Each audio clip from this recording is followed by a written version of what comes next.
Tonight on the Maritime Beer Report, some exciting news from a new brewery in Nova Scotia and New Brunswick, some new beers in Nova Scotia, and a big honkin' party up in Cape Breton.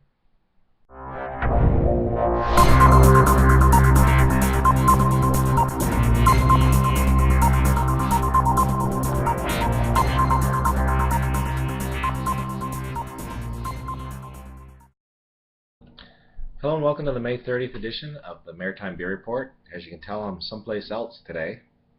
Well, at least you guys watching it. Tonight we start in northwestern New Brunswick, where Les Brasseurs du Petit-Sault launched their new beers recently, a blonde ale named Bob LeBoeuf and a white named Tante Blanche. The company's Communications Director Mychèle Poitras explained that the group always had two goals in mind in the development of their new beers. We always said we absolutely wanted to create quality beers that people would ask for time and again. We also said that our beers should tell a story, the story of our area. After much discussion and brainstorming, we quickly reached a consensus when we decided to honor our area's legendary characters, people who in some way captured the imagination of local residents. Bob LeBoeuf was a bit of an eccentric and a legendary prospector in Edmundston who spent his life digging for precious metals in the mountains surrounding Edmundston. Tante Blanche saved the colony from famine at the end of the 18th century by ordering that the rich should share with the poor in such desperate times, and even delivered food to the poor on snowshoes. They go on to say that the characters on the two labels were created by local artists from Bakerbrook, Luc Sear and Paula Lentz. Luc sculpted the characters, and Paula with her paintbrushes gave them their vivid colors. Edmundston graphic artist Sandy Emon packaged the work and created the labels.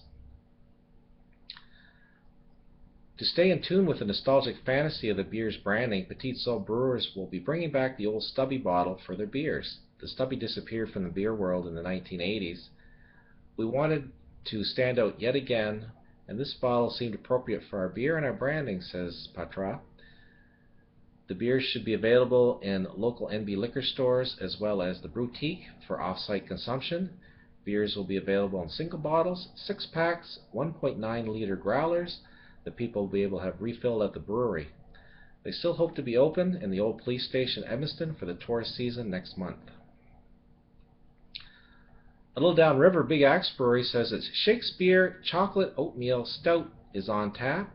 They say it is full and silky body stout, dark chocolate in color. Aroma is rich with caramel malts, chocolate, and a hint of vanilla. Very low citrus, earthy, roasty, charred bitterness, herb hop character that makes this stout complex and original. This stout weighs in at 6.5% ABV. Garrison Brewing Company asks if cornbread and imperial braised walnut and homemade queso fresco tickle your taste buds. If it does, there's a beer dinner at the Seasons by Atlantica Hotel Halifax on June 4th. For reservations, call 490-3366. They're also looking for a passionate and qualified sales representative to join their team. If you're interested in checking that out, go to the Garrison website. A brewery that I don't mention too much is Keith's Brewery, but they had an interesting news release this week. They say, Nova Scotia's original local beer, Alexander Keith's, is tapping into a growing trend. Labatt's Breweries of Canada announced Tuesday that the 1.89-liter jug known as the Growler will be available at the Keith's retail store in the historic Farmers Market in downtown Halifax starting Sunday. This is an exciting move for Alexander Keith's beer, Labatt Corporate Affairs Director Wade Keller said in a news release. Growlers are becoming more popular among consumers, so it makes sense that the most popular beer in Nova Scotia will be available in such packaging. Keith's retail store is open 7 days a week. Empty jugs and refills will each sell for $10. Meander River Farms has been busy since selling out on their opening day, and they say to get your growlers ready. The next batch of Lunchbox Pale Ale is ready, and they'll be open this weekend, both Saturday and Sunday, from 11 to 5. Propeller Brewing has yet another one-off, their Smoked Ale. This is a pale ale with two types of smoked malt, Warrior and Columbus for bittering, and Willamette for flavor and aroma. They describe it as a malt forward with a light smoky flavor and aroma. And that's available in growlers at both locations. It's lager time, says Rock Bottom Brew Pub, as Halley Lager hits the taps this week. From the Brewer's blog, this is our big little lager with flavor. The perfect lawnmower brew, perhaps, brewed with North American malts to 4.5% ABV and 17 IBUs worth of Hallertau Herzbacher, with a twist of Cascade hops in the finish for a little continental hybrid.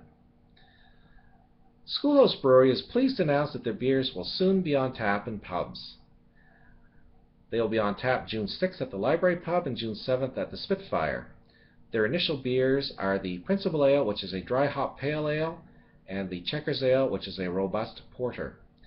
I'm anxious to try these ones for sure. Uncle Leo's are working on a new beer that should be coming out in a few weeks. They tell me they're leaning towards a German wheat. Stay tuned here for developments. And lastly, the Celtic Oktoberfest in Port Hawkesbury launched their website this week.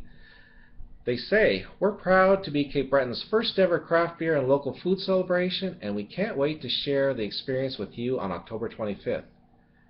And what better way to celebrate than by taste testing our island's best food and craft beer." So far, they're showcasing 10 Nova Scotian microbreweries: Big Spruce, Propeller, Uncle Leo's, Authentic Seacoast, Boxing Rock, Rock Bottom, Townhouse Brew Pub, Garrison, Sea Level, and Hal Bay.